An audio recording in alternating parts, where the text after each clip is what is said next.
बहुत स्पष्ट है कि प्रधानमंत्री नरेंद्र मोदी, उनका विचार परिवार, उनका राजनीतिक संगठन सिर्फ सांप्रदायिक नजरिए से ही राजनीति करना जानता है। उनके पाठ्यक्रम में और कुछ है नहीं। जैसे आज के बयान की हम थोड़ी सी नीर शीर विवेक से मीमांसा करें। नंबर 1, उन्होंने कहा कि कांग्रेस मुसलमान को अध्यक्ष बना दे। कांग्रेस तो आजादी से पहले 8 मुसलमानों को अध्यक्ष बना चुकी। कांग्रेस ने कई राज्यों में मुख्यमंत्री मुसलमान बनाए, अब्दुल गफूर, अब्दुल रहमान अंतुले, मेमूना सुल्तान, बहुत सारे लोग रहे हैं। लेकिन प्रधानमंत्री नरेंद्र मोदी से कोई ये सवाल नहीं पूछ सकता कि भारतीय जनता पार्टी में मुसलमान कब अध्यक्ष बनेगा। एक दलित के अलावा कोई दलित अध्यक्ष नहीं बन सका। राष्ट्रीय स्वयंसेवक संघ में चित्त पावन ब्राह्मणों के अलावा एक बार रज्जू भैया बने, लेकिन क्या सचमुच में अगले 100 साल में राष्ट्रीय स्वयंसेवक संघ में मुसलमान तो छोड़िए दलित अध्यक्ष बन सकेगा? दूसरी बात उन्होंने कही कि 50% टिकट कांग्रेस मुसलमानों को दे दे, सांसद बन जाए, मंत्री बन जाए। क्या इस देश में कोई उनसे पूछेगा कि 2024 के लोकसभा चुनाव में बीजेपी ने कितने मुसलमानों को लोकसभा का टिकट दिया था? कितने राज्यों में मुसलमान मुख्यमंत्री है? कितने राज्यों में बीजेपी सरकारों में, भारतीय जनता पार्टी की सरकारों में मुसलमान मंत्री हैं? मुख्यमंत्री तो छोड़ दीजिए। कितने एमएलए हैं, कितने एमएलसी? तो ये बयान बेहद चौंकाने वाला है। इसमें साथ में ये और जोड़ देना चाहता हूं कि चलिए कांग्रेस को हजार लानत भेजते हैं कि मुसलमान को अध्यक्ष नहीं बना रही। आप तो अपनी पार्टी का हिंदू अध्यक्ष नहीं ढूंढ पा रहे हैं। 10 महीने होने को आ रहे हैं। जेपी नड्डा सेवा विस्तार में एक्सटेंशन पर आपको किससे पूछने की जरूरत है? एकदम परम पवित्र हिंदू को राष्ट्रीय अध्यक्ष बना दीजिए। आपसे तो कोई मुसलमान बनाने के लिए भी नहीं कह रहा। और एक बयान उन्होंने दिया कि अगर वक्फ संपत्तियों का ठीक से इस्तेमाल होता तो मुस्लिमों को, मुसलमानों को पंचर जोड़कर जिंदगी नहीं बितानी पड़ती। पूरी विनम्रता से कहना चाहता हूं, पंचर जोड़ना कोई बुरा काम या अपमानजनक काम नहीं। जैसे चाय बेचना भी बुरा काम नहीं। मैंने आज तक अपनी जिंदगी में प्रधानमंत्री नरेंद्र मोदी के चाय बेचने वाले कथन पर कोई कटाक्ष नहीं किया। यद्यपि उसमें इतनी सारी भ्रांतियां हैं कि वो रेलवे स्टेशन पर न ट्रेन रुकती थी, न चाय बिकती थी, 35 साल भिक्षाटन करके उन्होंने जीवन यापन किया, इत्यादि इत्यादि। लेकिन आप किसी एक समुदाय को, एक धर्म विशेष के लोगों को पंचर जोड़ने वाला बना दें और बता दें, तो उन्हें याद दिलाना जरूरी है कि इस देश में 3 राष्ट्रपति भी मुसलमान हुए, वायुसेना अध्यक्ष मुसलमान हुए, न जाने कितने। डॉक्टर राकेश जी, प्रधानमंत्री जी क्यों ये कहना चाह रहे हैं? क्योंकि प्रधानमंत्री जी के पिछले कुछ दिनों की पॉलिटिक्स में बदलाव जरूर दिख रहा है कि अचानक वो मुसलमानों को 32 लाख मुसलमानों को मोदी की सौगात देते हुए दिखाई पड़ रहा है, जो वेरी अनलाइक नरेंद्र मोदी था जी।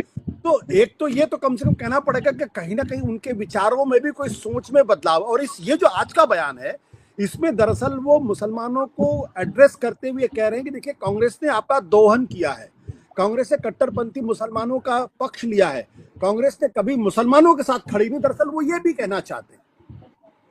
देखिए आशुतोष जी, वे इस वक्त जिस तरह अपनी बदली हुई छवि बनाना चाहते हैं, उसके पीछे दूसरे कारण भी सिर्फ आंतरिक राजनीति ही नहीं है, बल्कि अंतर्राष्ट्रीय स्तर पर जिस तरह के दबाव हैं, खासतौर से डोनाल्ड ट्रंप के दोबारा राष्ट्रपति बनने के बाद, अमेरिका का जो कमीशन है, US commission for international religious freedom, उसकी रिपोर्ट अभी 15 दिन पहले आई। उसमें साफ कहा गया है कि भारत में अल्पसंख्यक अनसेफ हैं, सुरक्षित नहीं है। दुनिया की तमाम दूसरी संस्थाएं, ह्यूमन वॉच, संयुक्त राष्ट्र संघ की संस्था, ये सारे लोग लगातार इस बात को रेखांकित कर रहे हैं कि नरेंद्र मोदी के राज में अल्पसंख्यक सुरक्षित नहीं। ऐसी स्थिति में उन्हें अपनी इस छवि को भी बदलना है। वे भीतर से बदल जाएंगे, ऐसा सोचना बबूल पर गुलाब का फूल ढूंढने की कोशिश, वे कभी नहीं बदल सकते। उनकी राजनीति अंतरात्मा तक सांप्रदायिक राजनीति। अब अगर आप ये कहें कि ऐसा वे क्यों कर रहे हैं, तो एक कारण तो हो गया अंतर्राष्ट्रीय दबाव। दूसरा, इस वक्त उन्हें यह भी समझ में आ रहा है कि जो बहुसंख्यक हिंदू समाज है, वो भी धीरे धीरे अब असंतुष्ट हो रहा है। उसको समझ में आ रहा है कि हमारे होली दिवाली पर तो हमें आपने कोई उपहार मोदी नहीं दिया। ईद पर 32,000 मस्जिदों में 32 लाख मुसलमानों को सौगातें मोदी बांटी जा रही है। लोग जिंदगी के असली सवालों पर भी बात कर रहे हैं, महंगाई पर भी बात कर रहे हैं। हिंदू कब तक इस झुंझुने को पकड़ रहेगा कि मुसलमानों की चूड़ी टाइट है? अब तो चूड़ी टाइट हिंदुओं की होने लगी है। इसलिए थोड़ा सा वोट बैंक अम्बेडकर का, दलितों का समेटने की कोशिश, थोड़ा मुसलमानों का, और इस पहले चरण में अंतिम बात आशुतोष जी, एक तरफ मोदी जी कहते हैं कि कांग्रेस ने आजादी के बाद मुसलमानों का तुष्टीकरण किया है, दूसरी तरफ कहते हैं मुसलमानों के लिए कांग्रेस ने कुछ नहीं किया, अब मैं कर रहा हूं सब कुछ। तो घोड़ा चतुर, चतुर घोड़ा, दोनों चीजें तो नहीं हो सकती ना। कोई एक चीज तय कर लीजिए कि कांग्रेस ने कुछ नहीं किया, मान लेंगे कुछ नहीं किया, या कांग्रेस ने मुसलमानों का तुष्टीकरण किया है। तो नरेंद्र मोदी जी इस वक्त विचलित हैं, वे समझ नहीं पा रहे हैं कि वे क्या बोल रहे हैं। जी आशुतोष। देखिए आशुतोष जी, भारतीय जनता पार्टी और नरेंद्र मोदी की कथनी करनी में कितना फर्क है, ये पिछले 11 साल से इस देश के लोग समझ चुके हैं। बीजेपी की और मोदी की चिंता ही ये है कि अगर सचमुच में बहुसंख्यक हिंदुओं में से बड़े हिस्से ने ये समझ लिया कि इनकी कथनी करनी में ये फर्क है, तो उन्हें वोटों का नुकसान हो सकता है। वो जो बिखराव की आप बात कर रहे हैं, आप कल्पना करके देखिए, जो आरएसएस, जो नरेंद्र मोदी, जो भारतीय जनता पार्टी दिन रात मुसलमानों के खिलाफ अभियान चला, खुद प्रधानमंत्री नरेंद्र मोदी अभी जुमा 6 महीने पहले लोकसभा चुनाव से, अब 6 महीने से ज्यादा हो गए, उस लोकसभा चुनाव में ये आपका मंगलसूत्र लूट ले जाएंगे घर से, ये आपकी भैंस छुड़ा ले जाएंगे। झारखंड में उन्होंने कहा कि ये घुसपैठिए हैं, ये रोटी बेटी छीन रहे हैं, कल माटी भी छीनेंगे।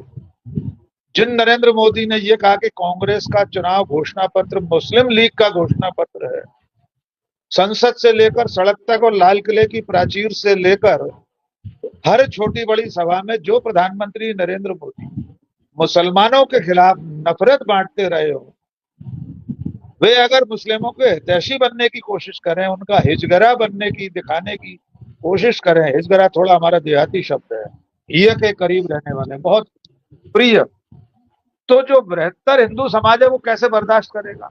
वो आईटी सेल, व्हाट्सएप यूनिवर्सिटी का 2 टके का ट्रोल कैसे स्वीकार करेगा कि कल तक तो हमसे गाली दिलवा रहे थे, आज मुसलमानों के सबसे बड़े हितैषी बने हुए हैं, सौगातें मोदी बांट रहे हैं। तब वो कहेगा फूल दुश्मन को दिए, जख्म वफादारों को, फूल दुश्मन को दिए, जख्म वफादारों, मुंसिफे वक्त के कानून निराले निकले, बात करने का भी सलीका न था कल जिनको, आज वो लोग बड़े बोलने वाले थे। तो ये बड़े बोल कैसे बर्दाश्त करेगा वो हिंदू समाज? क्या बात है। जो दिन रात मुसलमानों के खिलाफ नफरत में डुबोया गया है। इसी देश में पिछले 11 सालों में मुसलमानों की सबसे ज्यादा मॉब लिंचिंग हुई है, उनके फ्रिज तलाशे गए भीतर जाकर, हत्यारों की ससम्मान तिरंगा उड़ाकर अंतिम यात्राएं निकली। राजस्थान में रामचंद्र जी के जुलूस में हत्यारे की प्रतिकृति बिठाई गई, याद कर दीजिए शंभू रेगर। बिल्किस बानो की अबोध बच्ची के हत्यारे जेल से छूट कर आते हैं, तो यही नरेंद्र मोदी और इनके समर्थक, क्षमा कीजिए मोदी नहीं, मोदी के समर्थक उनका अभिनंदन करते हैं, उन्हें संस्कारी बताते हैं। आसिफा के बलात्कारियों के पक्ष में तिरंगा लेकर जय जय श्री राम के नारे लगाते हुए जुलूस निकलते हैं। तो ऐसे लोग अचानक बदल जाएंगे, अचानक सर्वधर्म समभाव की बात करने लगे, अचानक नरेंद्र मोदी सांप्रदायिक सद्भाव के प्रतीक बन जाए, अचानक धर्मनिरपेक्षता के सबसे बड़े सिरमौर और हामी बन जाए, ये तो नहीं हो सकता आशुतोष। लेकिन इसमें एक बात और समझ लीजिए, सब लोग अच्छी तरह जानते कि जो कहा जा रहा है उसे इस कान से सुनकर उस कान से निकाल देना है, नफरत के अभियान को यथावत चलने देना है। सब जानते हैं किसे क्या काम करना है, हर एक काम सलीके से बांट रखा है, हर एक काम सलीके से बांट रखा है। ये लोग आग लगाएंगे, ये हवा देंगे। तो समर्थक भी जानते हैं। क्या बात है राकेश जी। आशुतोष भाई, नरेंद्र मोदी और आरएसएस के समर्थक अच्छी तरह जानते हैं भले डॉक्टर मोहन भागवत ये कहें कि हमारा और उनका डीएनए एक है, पर उसे सुनकर इस कान से निकाल देना। उसके बाद रामनवमी पर मजारों, खानकाहों, मस्जिदों के सामने जाकर ही अश्लीलतम गालियों के साथ डांस करना है।